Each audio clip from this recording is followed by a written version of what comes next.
we prepared this. Since it is a special meeting, we are limited. Normally, we would open ourselves up to the public on any topic they wanted to talk about, but because this is a special meeting, he said this has to be on the agenda. And I must also make everybody aware that he's not here tonight because his mother passed away. I think it's 2 days ago. Am I correct with that?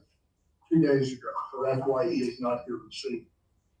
Is there anybody that wants to question anything that's on the agenda tonight? Well, can I just say that if we get to that topic, they can ask questions, right? They can As ask long as it's questions on when the we get to agenda. it, but I'd rather at this point, let the public.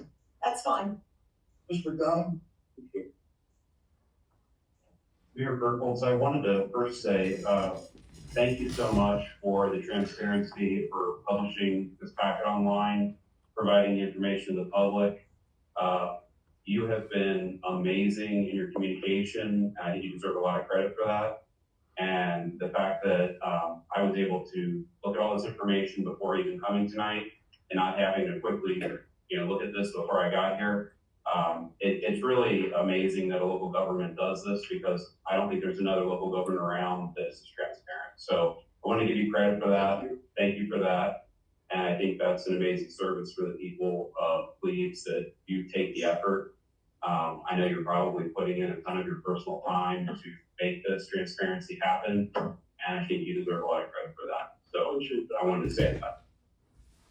I also think that the reason why I wanted to make a comment was on the police, reestablishing the police force, is it does make me nervous in order to reestablish the police, because I think along with that comes liability and expenses. And I think the public has been relatively clear that they don't want Cleves to do anything but fill potholes, keep the water running, and do the basics. They don't want any more money. And if we hire a police officer, we pay and reestablish the police department, that's going to come at a cost. And I know there's an argument for what we might get for that in order to have a village of Cleves. To make it worthwhile to be a village, you want certain services, and I totally understand those arguments, and I understand there's another side of it. But the public has, I think, spoken in almost every levy campaign we've had to reject all those levies, to say they don't want anything but the basic. And for me, that's the way I feel. I don't want to pay another dollar for anything that we don't absolutely have to have. One police department's a lot, paying for two is a lot more. So my own personal feeling is that I would like for us not to do that. I understand the way things work. This is on the agenda. The intention is to move forward. So I don't think my words are going to stop anything. I just felt like I needed to express that opinion and share that with you.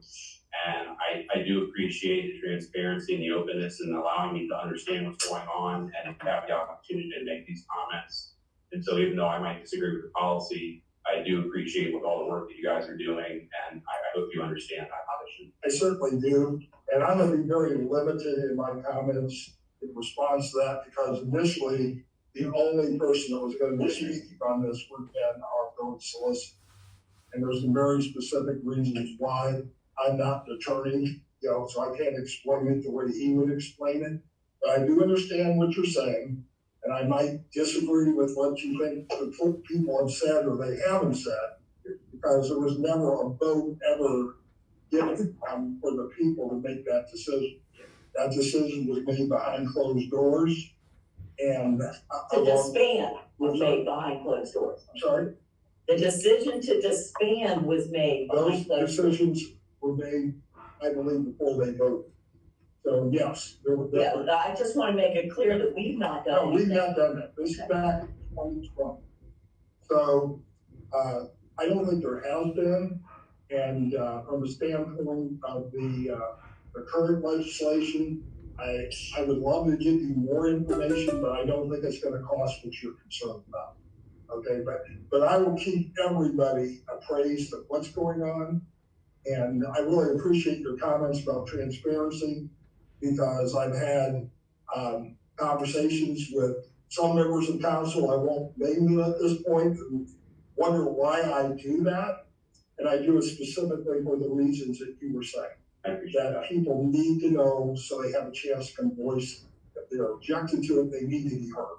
I appreciate that. Thank you. You're quite welcome. Thank you for your comments and thank you for coming this night. Absolutely. Anybody else that want to, question anything here on the agenda? Okay, so we're gonna